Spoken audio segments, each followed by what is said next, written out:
This is Vaishnavi and welcome to streaming science. तो मैं class 12th के बायोलॉजी चैप्टर पुष्पी पादपों में लैंगिक प्रजनन से रिलेटेड टॉपिक लेके आई हूँ, जो बहुत ही ज़्यादा इंपॉर्टेंट होने वाला है एग्जाम पॉइंट ऑफ व्यू से। तो चलिए हम स्टार्ट करते हैं। सबसे पहले तो एक चार्ट में समझ लेते हैं कि पॉलिनेशन क्या होते हैं।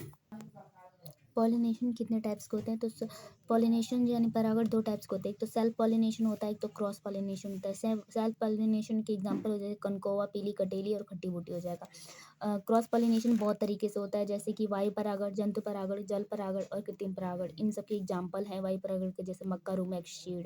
ठीक है। जंतु परागण और भी तरीके से होते हैं, जैसे कीट, पक्षी, घोंघा, चमगादड़, गिलहरी। इन सब चीज़ों से क्या होते हैं, क्रॉस पॉलिनेशन होता है। ठीक है। अब इसको चलो हम आगे समझते हैं।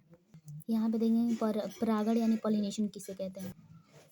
इसमें क्या होता है, पुष्पों में पुंकेसर यानी स्त्रीकेसर और प्रजनन के लिए आवश्यक अंग होते हैं। जैसे एक पुष्प में मेल और फीमेल पार्ट बहुत ही आवश्यक अंग हो जाते हैं। ठीक है।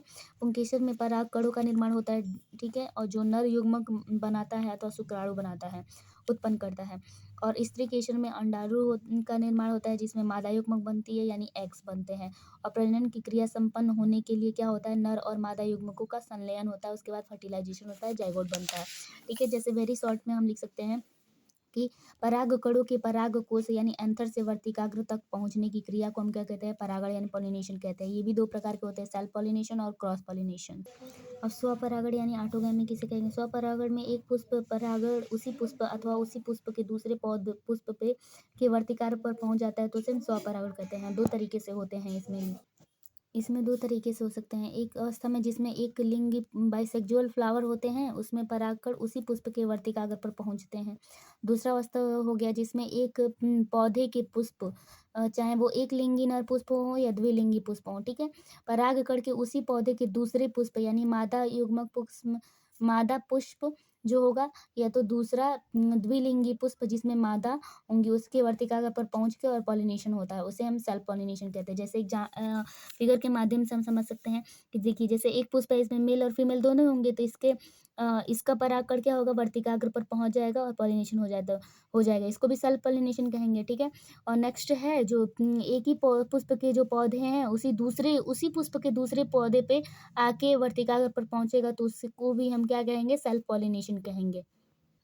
जो स्वपरागण की इस विशेष अवस्था को हम क्या कहते हैं, सजात पुष्पी परागण यानी गैमेटोगैमी कहते हैं। ठीक है। उसके बाद क्या आएगा, स्वपरागण के लिए युक्तियां, मतलब क्या क्या साधन होते हैं जिससे स्वपरागण होता है।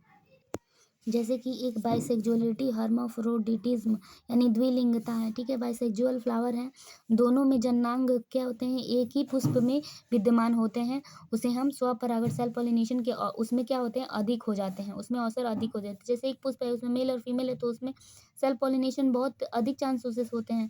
और एक लिंगी पुष्प में स्वपरागण का कोई प्रश्न ही नहीं उठता है। ठीक है। नेक्स्ट है दूसरा, स्वपक्वता या समकाल पक्वता यानी होमोगैमी। जो द्विलिंगी पुष्प में नर और मादा जनांग एक ही साथ परिपक्व होते हैं, उसे हम क्या कहते हैं, स्वपक्वता यानी होमोगैमी कहते हैं।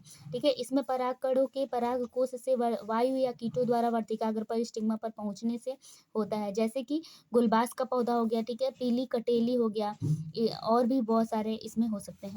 उसके बाद नेक्स्ट है निमिलिता यानी क्लस्ट्रोगैमी। कुछ द्विलिंगी पुष्प ऐसे होते हैं जो कभी नहीं खिलते हैं। ठीक है। इसमें बंद अवस्था में ही परागकोश फट जाते हैं, परिपक्व हो जाएंगे तो परागकोश फट के और वर्तिकाग्र पर बिखर जाते हैं।